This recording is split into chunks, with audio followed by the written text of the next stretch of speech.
keep in mind the tie. The Turks, the Ottomans, and then the Moorish Empire. Moorish Empire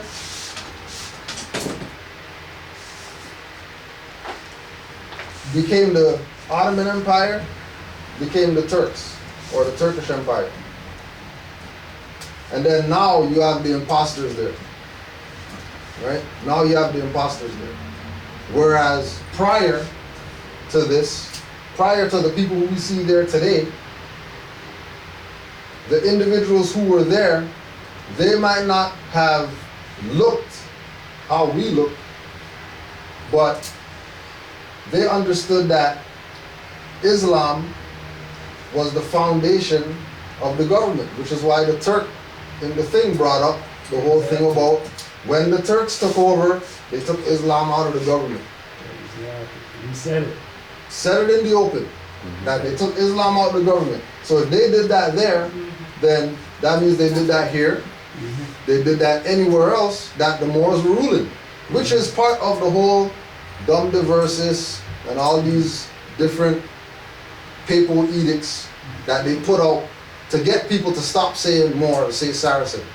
Stop saying Moor, say whatever other name that they made up for Moors, Berbers, whatever, right? And again, remember that the Treaty of Verona's duty was to make sure that all republics get destabilized. The purpose of the Treaty of Verona is to make sure that the people are bombarded with so-called religion, because really it was dogma and it was a brainwash system, not really religion, right? Any other Turk coup stuff? You got coup from the... Yeah, like coup was definitely what you think it be. So coup, it's a noun from French. One, a brilliantly executed stratagem, masterstroke. What was that? Masterstroke. Masterstroke? Masterstroke. Masterstroke. C-O-U-P. Right? So the masterstroke. Yeah, coup. Oh, like a coup. Well, it's pronounced coup. So, Okay, solid P. Yes. so not servant stroke. No, masterstroke. So it's not like So when they say the military, the Turkish military did a coup. They're telling you Who runs the show? Yeah, they're telling you what it is, but Who runs the show? Right? so it's a checkmate. But when they said up to Stratagem. right, Not a little stratagem. up to 2,500 of them got caught or whatever, like that's a big number. Yeah. You know, it's And then the first definition is a brilliantly executed stratagem. Yeah. Meaning like, yo, they did it right. Yeah. Right. And it was done right when you know, because they didn't even know it went down. Nobody knew it went down until they said, yo, we took over the stuff. Nobody knew it went down. Until they came out and said that, yeah, we took it over. Right?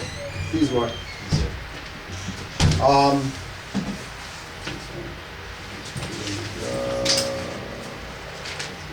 Okay, so question.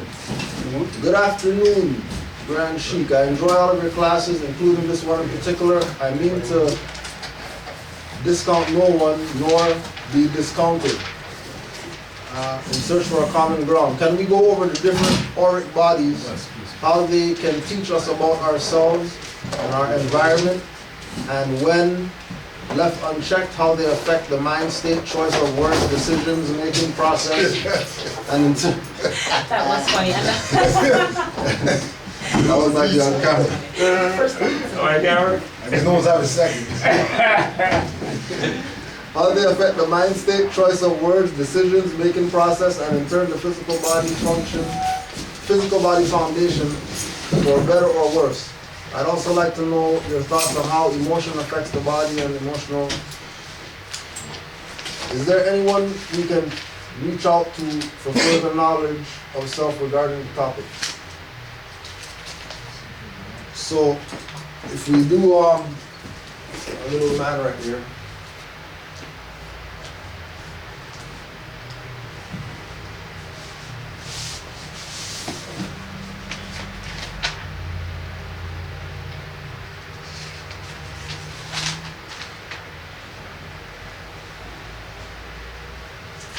So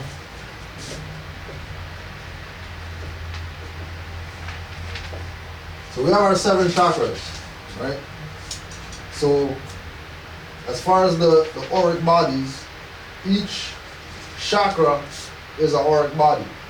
So the first chakra would be most responsible for your immediate surroundings or whatever. So when they talk about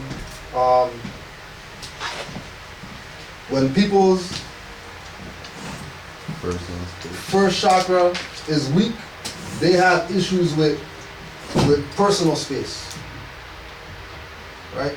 When their first chakra is weak, don't like people sit next to them, people talk in their face, they get funny, they step back or whatever like that, right?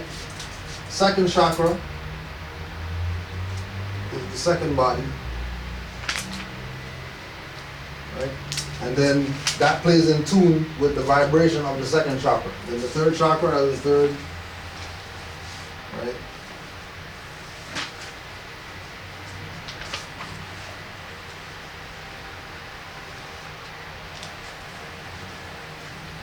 So you have all these bodies. And the purpose of raising the chakras is to strengthen these bodies.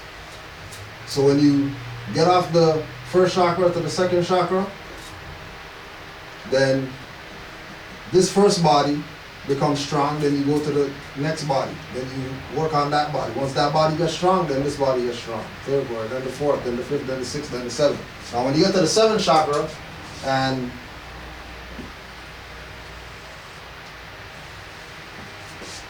so when you get to this body right here, when you get to this body, now you have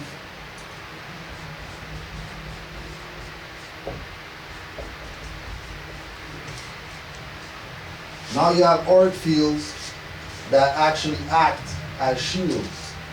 So when you raise to the vibration that your seventh auric body is active, then this is how far you'll feel them coming. So you'll know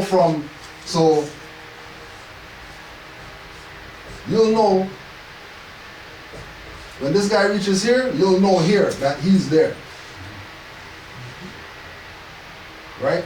So that's why these bodies, these external bodies, are more like these external bodies are more, even though you can solidify them, it's more like waves or extensions or antlers or whatever. Antennas, right? That'll pick up the vibration.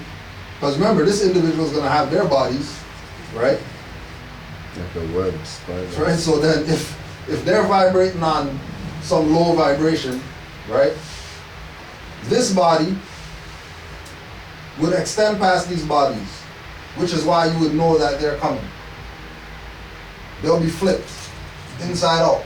So these ones will be stronger, pushing this way, and these ones will be filtered so that you really don't have that protection, right? So this is why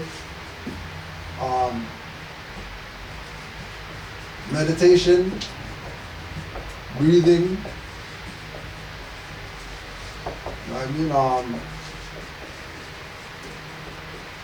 thoughts, etc., play a hand in us knowing ourselves. It's not just, book only, or you read 500 books, so now we know ourselves. Know ourselves is like, these are cells. These are cells that you have to know these cells just as much as you know these cells, just as much as you know this self, right? And then all the functionings of the self, right? So, sorry. Yeah, go ahead. So in the center, that would be the higher, lower self, Yeah, and then the higher self would Right. be outside. because really,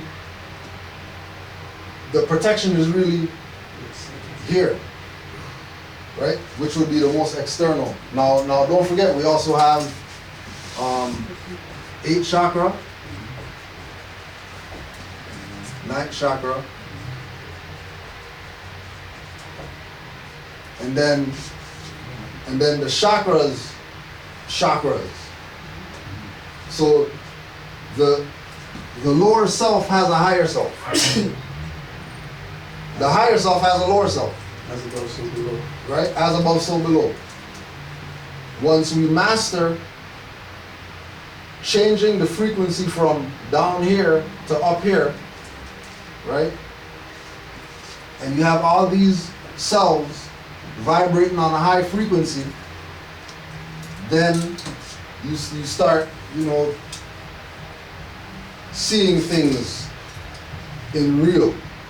You see the veil open. You see the feet under the curtain. You recognize that stuff isn't really how it's being presented. You're able to transfer, Manipulate and transfer. you're able to manipulate the energies better once you're in tune with the energies.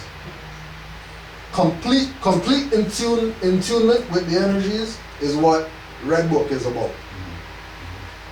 Right? Mastering these is what Circle 7 is about. So Circle 7 is going to get you to master your chakras, which in turn is supposed to help you master your auric bodies. Right? You had something, bro? Yeah, I just wanted to ask a question on what do you think, like, for saying that someone's on the very basic first level chakra, right? Do you think that he can get to the 7th in one lifetime? Like just raising the chakra energy? Like, I don't mean just, not for 5 minutes, I mean, for the rest, like, say he's 18, Yeah. and he's at the 1, and that's all he's dealing with. If we use for example Avatar for reference point as to the evolution of, because remember that this also plays with the elements, and then it also plays with the astrological signs, because it's really all just one big motion of energy. And what are you tapping into? You tapping into just elements only, and then that's it? You tapping into chakras only, and that's it? You tapping into chakras and the bodies, and clairvoyance, intuition, which then would lead to telepathy, and then all these other. You right? Where you get the Wait, things, right? Right. Right now, right? So, Right? the reason why I brought it up, because, I don't mean to cut you, but the reason why I No, brought go it up ahead, because bro.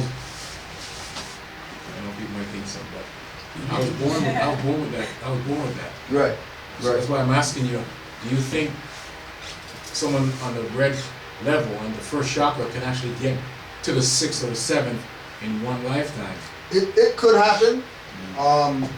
Most of like when we say enlightenment, most times it's really 6 that people are dealing with.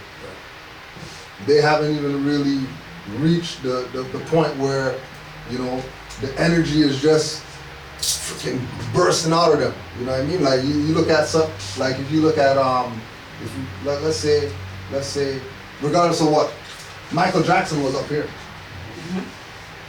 He would say whatever about his personal whatever, but on the other side of what existence, he was up here. Right? He had it locked that, humanity, and it's not about personal, individual, whatever like that. You know what I mean? Whereas look at Jordan, he was down here.